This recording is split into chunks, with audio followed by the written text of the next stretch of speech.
Ya, hari ini kita akan membahas tentang tindak pidana korupsi yang terkait dengan delik pemerasan. Nah, kalau kita lihat pemerasan adalah suatu tindakan yang dilakukan dengan cara memaksa supaya orang lain memberikan, padahal orang lain tersebut memberikan itu karena terpaksa. Subjek pelakunya dalam tindak pidana korupsi adalah pegawai negeri sipil atau penyelenggara negara. Jadi pemerasan ini dilakukan karena apa? Karena jabatannya, karena kedudukannya, karena pada saat menjalankan tugasnya. Nah, bentuk pemerasan yang dilakukan oleh penyelenggara negara atau PNS inilah sebagai suatu bentuk tindak pidana. Nah, kalau kita lihat di sini ada pasal 12E, pasal 12F kecil ya, E, F, dan pasal 12G. Ya. Nah, kita akan lihat satu persatu bagaimana bentuk delik pemerasan dalam Tipikor ini yang terdapat di pasal-pasal tersebut. Pertama kita lihat di pasal 12E. 12E mengatakan pegawai negeri sipil atau penyelenggara negara dengan maksud menguntungkan diri sendiri atau orang lain, melakukan perbuatan melawan hukum dan menyalahgunakan kekuasaannya dengan maksud untuk memaksa seseorang memberikan sesuatu, membayar atau menerima pembayaran dengan potongan atau mengerjakan sesuatu bagi dirinya sendiri. Nah, kalau kita lihat di sini, unsur-unsur yang terdapat dalam pasal tentang pemerasan ini adalah dengan maksud. Nah, kalau dengan maksud itu sama seperti konsep dalam pasal 2 Undang-Undang Tipikor. Dengan maksud, kehendak, okmert ya, kehendak. Jadi suatu perbuatan yang bertujuan sebagai maksud ya. Jadi keinginan dengan maksud. Nah, maksudnya apa? Dengan maksud untuk menguntungkan dirinya sendiri atau menguntungkan orang lain. Jadi maksudnya tadi ya sebagai suatu bentuk keuntungan yang didapatkannya atau orang lain yang mendapatkan keuntungan dari maksudnya tersebut. Apa yang dimaksud dengan keuntungan? Ya, di pasal 2 dan pasal 3 kita sebut keuntungan adalah orangnya menjadi untung. Dari yang tidak ada menjadi ada, dan yang ada bertambah. Itulah yang disebut sebagai keuntungan. Keuntungan itu ya bisa terdapatkan, bisa disebut benda, uang, atau dia mendapatkan hak-hak yang sifatnya suatu yang menambah kekayaan orang tersebut. Nah, perbuatan yang dilakukannya itu dilakukan secara melawan hukum. Nah, apa definisi dari melawan hukum? Ya, sama seperti pasal 2 dikatakan, melawan hukum adalah perbuatan yang terdiri dari perbuatan melawan hukum formil dan perbuatan melawan hukum material.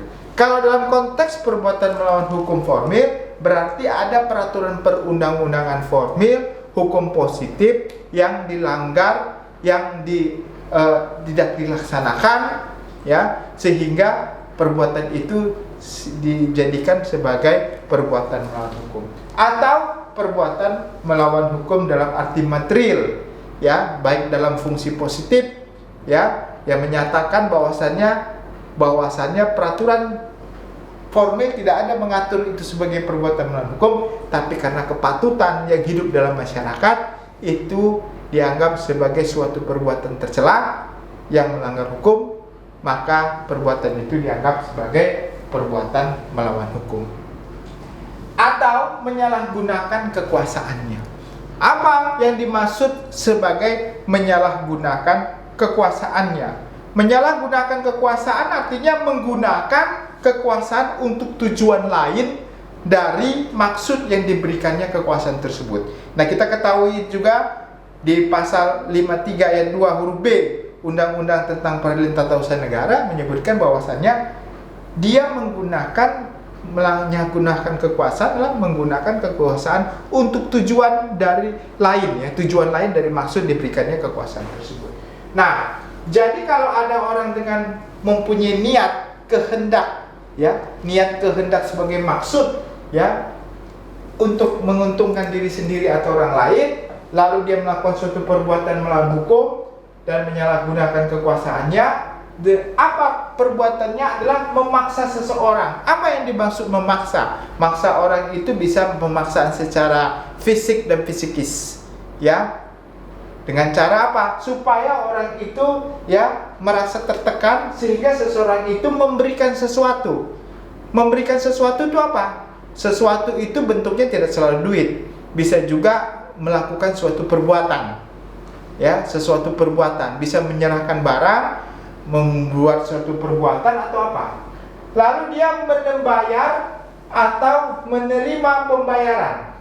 Nah, kalimatnya membayar atau menerima pembayaran.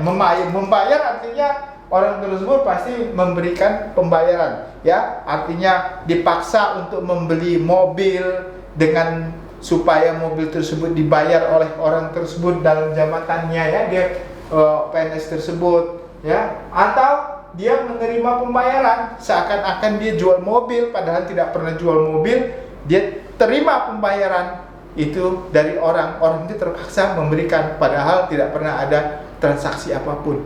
Atau dengan potongan atau mengerjakan sesuatu bagi dirinya sendiri, ya, potongan, ya, jadi seakan-akan orang tersebut ada transaksi yang dikasih diskon, ya, padahal contohnya dia menjual apa, mobil kepada orang tersebut, ya, harganya mobil Alphard contohnya harganya 1 miliar, tapi yang dibayarkannya, ya, dapat diskon gitu loh, ya, dapat diskon setengah harga, ya, dengan potongan, ya. Jadi ada perusahaan dia dikasih mobil, ya, untuk dibeli tapi dapat potongan 70%. Dari mana mobil 70%? Ya, dengan potongan 70% dari harga normal. Nah, itu udah nggak masuk akal. Nah, pasti kalau orang tersebut merasa diperas, ya, maka itu dapat kategori sebagai dengan potongan. Atau dengan mengerjakan sesuatu bagi dirinya sendiri, ya, jadi orang tersebut melakukan suatu perbuatan bagi dirinya sendiri tapi dia mendapatkan keuntungan, ya. Jadi setiap pegawai negeri tersebut atau penyelenggara yang melakukan tindakan tersebut, ya, dapat dikategorikan sebagai perbuatan pemerasan.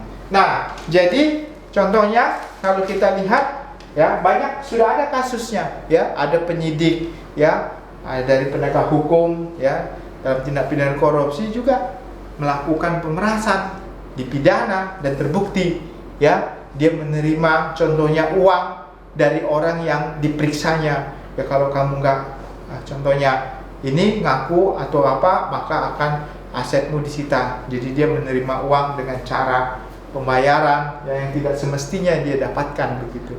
Nah, ini adalah suatu perbuatan di pasal 12E tindakan pemerasan. Nah, dalam konteks tindakan pemerasan ini, ya, kalau dia memberikan sesuatu, ya, berarti pemberian tersebut sudah selesai, harus sudah selesai. Kalau memberikan berarti barangnya sudah di-deliver, ya, bukan janji.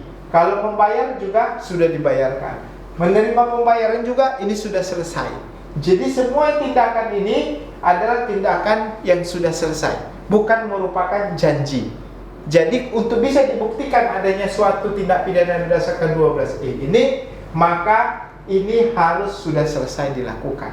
Ini syaratnya, ya, perbuatannya telah selesai. Tapi perbuatan itu adalah perbuatan melawan hukum, ya. Tapi kalau orang transaksi pegawai negeri, transaksi normal, ya, tidak ada perbuatan melawan hukum terkait dengan jabatannya kepada swasta, tidak masalah, ya. Jadi ini yang menjadi permasalahan adalah swastanya atau orang lainnya yang merasa diperas akibat dari apa? Akibat adanya tindakan-tindakan tadi tersebut. Nah, yang berikutnya kita lihat di pasal 12F, huruf F, ya, F kecil. Nah, penyelenggara negara atau PNS pada waktu menjalankan tugas. Jadi syaratnya adalah waktu menjalankan tugas. Jadi ada kaitan dengan jabatannya juga, karena kewenangannya yang disalahgunakannya atau pengaruh kewenangannya waktu dia menjalankan tugas. Dia meminta, menerima, memotong pembayaran dari PNS atau penyelenggara negara lain atau ke kas umum. Nah, ini tandingannya, kalau ini tandingannya bisa swasta, bisa PNS. Tapi kalau ini yang diperasnya atau yang dilakukan perbuatannya adalah PNS juga. Ya, PNS juga. Jadi pada waktu menjalankan tugas dia meminta, menerima atau memotong pembayaran dari PNS. Ya, bisa jadi dari bendahara atau dari siapapun yang dibebankan tugas untuk melakukan pembayaran, ya, atau penyelenggara lain atau ke kas umum. Jadi kas umum adalah orang-orang yang memiliki kewenangan dalam melakukan tugas. Nah, kalimat meminta, ya, pada waktu menjalankan tugas dia meminta. Kalau meminta, perbuatan memintanya itu sudah selesai dilakukan. Ya, dengan cara apa dia meminta? Apakah dengan cara paksaan, tipu muslihat atau apapun itu? Tapi di sini tidak ada dikatakan melawan hukum, ya, tidak ada perbuatan melawan hukum di sini. Tapi dia tidak boleh meminta lebih dari apa yang dia lakukan. Jadi seolah-olah, ya, kalimatnya seolah-olah PNS atau penyelenggara negara lain mempunyai atau kas umum mempunyai utang, ya. Jadi seakan-akan seolah PNS atau penyelenggara lain atau kas umum itu mempunyai utang pada dirinya, padahal diketahui dia bahwa hal tersebut bukan utang. Jadi dia meminta sesuatu yang fake gitu, yang palsu gitu, ya. Orang PNS lain tidak punya utang kepada dia atau bendahara tidak punya utang kepada dia, tapi dia meminta seakan-akan ada dan dia memaksa. Nah, kalimat tadi meminta ini perbuatannya tidak harus apa yang diminta itu sudah diserahkan. Ya. Kalau diminta saja dengan suatu perbuatan, ya, dia meminta, contohnya dia bilang, "Saya melakukan perjalanan dinas ke Jayapura, ini buktinya." Tapi seolah-olah dia punya, ya, utang. Jadi PNS itu punya utang. Oh ya, padahal Pak, Bapak nggak pernah nih. Enggak ada saya. Kalau enggak nanti saya laporin ya kamu, ya PNS, ya kamu punya salah begini. Nah, dia perbuatan tersebut dapat dikategorikan pemerasan terhadap PNS tersebut, ya, PNS lain tersebut atau penyelenggara tersebut. Atau dia menerima. Nah, kalau ini sudah selesai perbuatan menerima, artinya harus ada dibuktikan dia menerima sesuatu, ya, menerima sesuatu yang dia terima, ya. Nah, kalau dia contohnya tadi, oh kamu nggak mau ngasih, akhirnya dengan terpaksa orang tersebut memberikan, dikasih, ya, padahal dia tidak ada kewajiban untuk mengasih, tapi karena paksaan dan tekanan dari pemerasan yang cukup besar tadi, dia melakukan dan bisa dilaporkan, berarti dia menerima. Atau dia memotong pembayaran. Nah, kalau memotong pembayaran berarti perbuatannya ini sudah selesai, ya, sudah dipotong, ya, perbuatannya sudah selesai, berarti perbuatannya sudah dipotong, ya, sudah dipotong, tadi perbuatannya sudah selesai. Atau dari PNS atau kas lain, ya, kas umum lain. Jadi perbuatan meminta, menerima atau memotong, padahal diketahui orang tersebut, PNS tersebut, bahwasannya apa itu bukan mempunyai utang. Jadi utang atau ada kewajiban. Jadi tidak selalu, ya, utang itu bisa kewajiban, bisa suatu perbuatan untuk menyerahkan uang, ya, yang timbul karena suatu perjanjian ataupun apapun itu, yang pada dirinya padahal diketahui bahwa tersebut bukan utang, ya. Jadi perbuatan ini tadi, PNS ini, dia meminta PNS lain atau orang yang mempunyai ketentuan untuk memegang kas, ya, seakan-akan dia punya utang padahal tidak punya utang, tapi dia paksa, dia meminta. Jadi cukup dengan permintaan saja, dengan paksaan itu dianggap sebagai suatu pemerasan, sepanjang bisa dibuktikan. Apalagi kalau sudah menerima uangnya tadi, pemberian, ya, bisa dilaporkan atau memotong pembayaran. Yang berikutnya yaitu di pasal 12G. 12G adalah pada waktu menjalankan tugas sama ya. Jadi kalau dia tidak sedang menjalankan tugasnya, di luar tugasnya dia meminta kepada PNS nggak masalah. Yang penting bukan dalam rangka tugasnya. Sesama PNS utang piutang kan sering terjadi dalam kantor ya. Dia bisa memeras. Contohnya kamu kalau utang sama saya ya, padahal nggak punya utang, tapi tidak ada dalam jabatan ya, di luar urusan ini, itu bukan merupakan pemerasan namanya dalam tindak pidana korupsi, ya itu akan masuk ke peradilan umum. Nah, pada waktu menjalankan tugas, jadi syaratnya adalah tergantung pada waktu menjalankan tugas, meminta pekerjaan atau menerima barang. Apa yang dimaksud meminta pekerjaan? Ya, tentunya orang ini ya meminta pekerjaan kepada, ini tidak swasta. Ini bukan PNS. Yang PNS cuma di pasal 12F. Kalau ini kepada siapa saja. Ya, jadi pada waktu menjalankan tugas dia meminta pekerjaan atau menerima barang. Nah, kalau meminta pekerjaan berarti ada contohnya PNS, ya, dia memeras suatu PT supaya PT itu menyerahkan pekerjaan renovasi gedungnya kepada dia. Kalau nggak diminta renovasi, tidak serahkan, saya akan bongkar Anda, kasus Anda, atau Anda jadikan Anda sebagai tersangka. Ya. Jadi contohnya penyidik memaksa ya seseorang yang sedang disidik untuk menyerahkan proyek kepada dia. Kalau enggak, saya tingkatkan kasus kamu menjadi tersangka. Nah, itu namanya meminta pekerjaan. Contohnya, atau dia menerima barang. Ya. Jadi contohnya petugas ya, pengurus IMB contohnya, ya. Izin IMB tidak akan saya kasih nih kalau kamu tidak memberikan barang. Padahal orang itu nggak mau ngasih gitu loh. Nggak apa, saya nggak mau. Oh udah, kalau nggak mau ngasih, saya nggak mau. Keluarin ya. Nanti saya biarin aja sampai lama-lama, sampai kamu menderita. Begitu izin mendirikan bangunan kamu tidak akan saya ACC gitu. Nah, itu adalah pemerasan. Kenapa? Akhirnya apa? Dia memberikan barang. Barangnya harus sudah menerima barang. Barangnya harus sudah di tangan dia. Kalau barangnya belum di tangan dia, ya itu bukan merupakan pemerasan, kecuali kalau dia ada permintaan, dia permintaan pekerjaan, ya, atau menerima barang.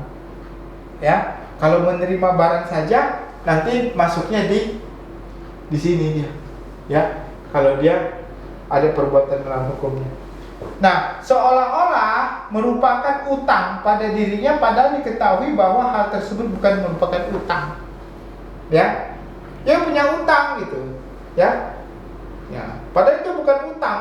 Jadi seolah-olah merupakan utang pada dirinya, padahal diketahui bahwa hal tersebut bukan merupakan utang. Jadi pada saat orang menjalankan tugasnya, dia meminta pekerjaan, ya. Dia bilang, oh kamu kan dulu pernah janji, ya, untuk memberikan pekerjaan. Padahal orang itu nggak pernah janji ya memberikan pekerjaan. Jadi seolah-olah utang, padahal dia bukan utang, tapi dikondisikan seperti utang. Seolah-olah merupakan utang pada dirinya, padahal diketahui bahwa hal tersebut bukan merupakan utang. Ya, utang. Jadi dalam konteks pada waktu menjalankan tugas, dia meminta pekerjaan. Ya, you kan pernah janji dulu, ya, ngasih pekerjaan sama saya, ya. Padahal orang itu nggak pernah menjanjikan apa-apa, ya. Nah, kamu harus kasih dong, ya. Itu kan utang. Anda sudah janji, tapi nggak. Padahal dia nggak pernah menjanjikan. Diperas terus. Nah, itu merupakan janji. Lalu menerima barang, you kan pernah janji kepada saya untuk menyerahkan barang ini, ya. Sudah. Dipaksa, ya. Padahal dia tidak pernah menjanjikan untuk memberikan barang tersebut, ya. Itu bukan merupakan utang.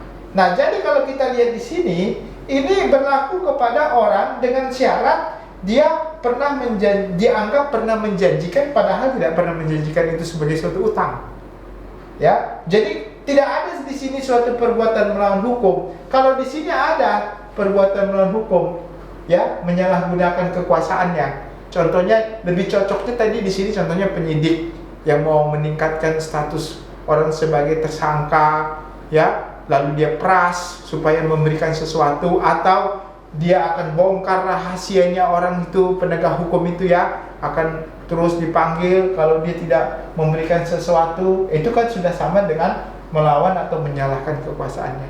Jadi kalau penyidik kelihatannya lebih tepatnya masuk ke pasal 12E di sini.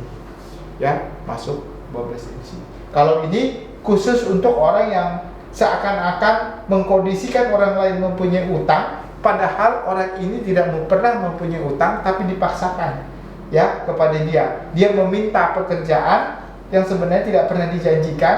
Nah, kalau meminta ini tidak perlu pekerjaan yang sudah diserahkan. Cukup dengan membuktikan dia pernah meminta supaya dikasih pekerjaan. Kalau menerima barang, berarti dia sudah menerima barangnya, padahal dia tidak pernah punya utang kepada orang ini untuk menerima barang. Jadi sekali lagi kita lihat, inilah bentuk pemerasan dalam tipikor yang dilakukan oleh PNS. Bisa dilakukan dengan maksud menguntungkan diri sendiri, orang lain secara melawan hukum atau kekuasaannya, dapat menyalahkan kekuasaan. Ini paling sering digunakan ya terhadap para penegak hukum juga, atau kepada PNS lainnya yang suka menyalahgunakan kekuasaan dengan memeras ya, sepanjang apa? Sepanjang ada pelaporan tentunya dari korban. Asalkan korban harus berani ya, berani membuktikan bahwasanya dia diperas. Makanya korban itu harus bisa menjadi yang disebut sebagai justice kolaborator ya. Dia harus menjadi whistleblower juga ya. Dia whistleblowernya yang bilang bahwasanya saya harus melaporkan orang yang coba memeras saya. Ini pemerasan yang memaksa ya, dengan fisik maupun psikis ya, untuk memberikan sesuatu, membayar atau menerima pembayar dengan potongan atau mengerjakan sesuatu bagi dirinya. Nah, ini harus dengan terpaksa. Jadi pelapornya ini jangan pelapornya malah dia pada saat itu inisiatifnya datang dari dia. Jangan, kalau inisiatif dari dia nanti terkait suap menyuap ya. Tapi dia tidak mau memberi, dia memberi karena ada paksaan, ada tekanan, dan dia melaporkan. Nah, ini bagus. Itu adalah perbuatan bisa dibuktikan nanti pemerasannya. Kalau yang 12F ini khusus antara PNS dan PNS. PNS yang menjalankan tugas ya, dia menerima uang atau meminta memotong pembayaran atau meminta atau menerima, padahal diketahuinya bahwasanya PNS lain ataupun kasih itu tidak punya utang padanya, jadi seolah-olah punya utang. Dan ini khusus untuk PNS kepada swasta juga, terkait dia menjadikan sesuatu seakan-akan ada utang, tapi dia tidak ada utang. Dia minta pekerjaan, meminta saja sebagai suatu perbuatan pidana, tidak perlu selesai, sama menerima barang, dia menerima, padahal orang lain tersebut tidak ada utang padanya. Nah, jadi sekali lagi ya, pesan saya, kalau ada kita ya sebagai orang sipil ya begitu dipaksa, diperas, silakan lapor ya, karena pasalnya tersedia di sini ya. Lapor kepada KPK, lapor kepada penyidik. Bahkan kalau penegak hukumnya juga yang melakukan pemerasan, harus dilaporkan. Ya, jangan takut, jangan khawatir. Saya kira masih banyak orang-orang baik di Indonesia, terutama penegak hukum, yang bisa membantu kalau ada penegak hukum lain atau PNS-PNS lain yang memeras Anda. Ya, inilah prosedurnya yang Anda harus perhatikan, unsur-unsur pidana, tindak pidana korupsi. Demikian, semoga dapat bermanfaat. Terima kasih.